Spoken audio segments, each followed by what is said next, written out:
India, it looks like, has found its spot in the China Plus One policy adopted by the US and its allies. The proposed economic corridor, which starts from Indian shores and cuts through the Middle East to reach European markets, will, experts believe, enhance India's appeal as a manufacturing hub. The economic corridor was announced during the just concluded G20 summit in New Delhi, and it coincided with another development which has a bearing on geopolitics. During the summit, Italian Prime Minister Giorgia Meloni reportedly indicated that the country may exit China's Belt and Road Initiative, BRI.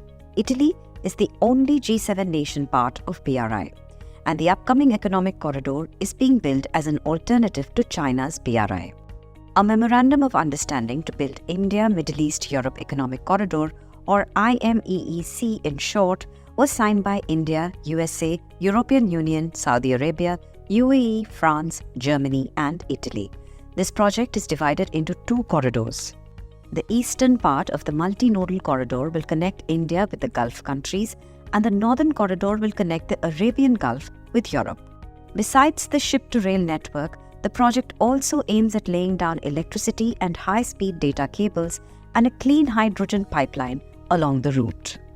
The project involves a sea route from Mumbai to the Dubai port, which will then serve as the starting point of the rail network across Saudi Arabia, Jordan, Israel, and then end at the Haifa port. The railway plan would provide an impetus for investments, especially Indian rail and port infrastructure companies that can leverage its proven expertise in handling large-scale rail projects. So how big of a deal is the IMEC project?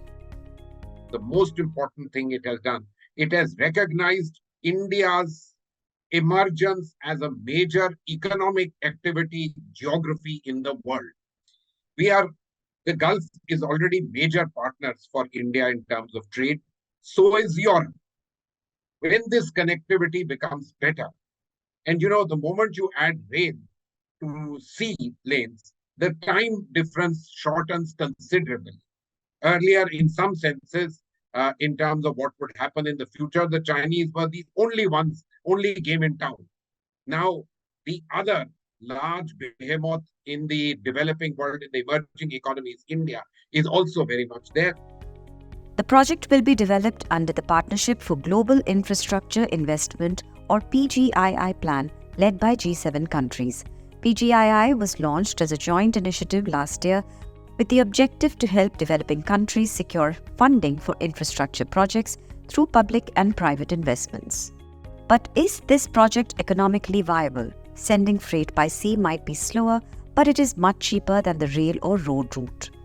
Like Chinese Railways expansion plan continues to bleed its exchequer. Its total debt amounted to about $890 billion at the end of September, equivalent to about 5% of China's GDP. While the transportation cost is not known yet, according to media reports, this corridor could reduce the transportation time by 40% against the Suez Canal route, which is overloaded and disrupts the supply chain too. Some reports claim that it would cut the transportation cost also, but Business Standard could not verify it independently.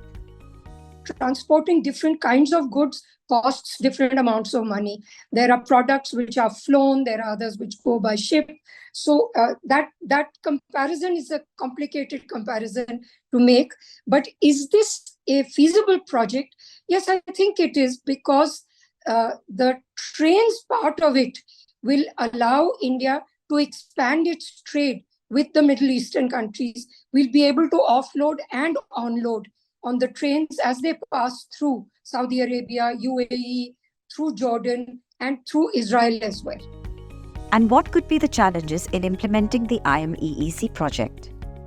One big geopolitical challenge in this will be the pace and the quality of the rapprochement between Saudi Arabia and Israel, since the intention is for goods to pass through Saudi Arabia, Jordan, and then the Haifa port in Israel.